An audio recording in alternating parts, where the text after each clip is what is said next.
there's a lot of planning with the teams, like the editorial team, the advertising team. And it's like, so everybody has an opinion, and you're supposed to, you know, come up with something that looks good and that sort of meets all those criteria. Yeah. Okay. So with magazines, because there's always a team involved, it's like...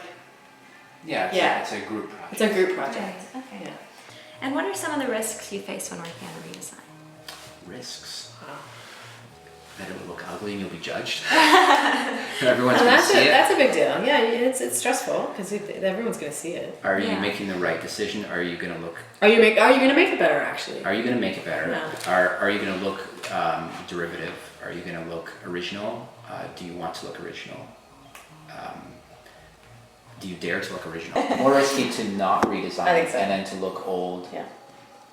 Maybe 2 years past the time that you should have, and then you might look irrelevant, and that I think is a risk of not doing anything.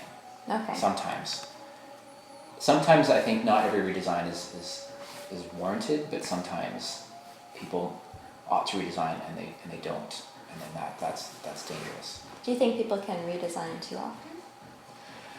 They can, yeah. I think it depends on the magazine and your audience, and if it's a more avant-garde kind of thing, I mean, they sort of expect change. If it's an art magazine, you don't want to see the same thing every time.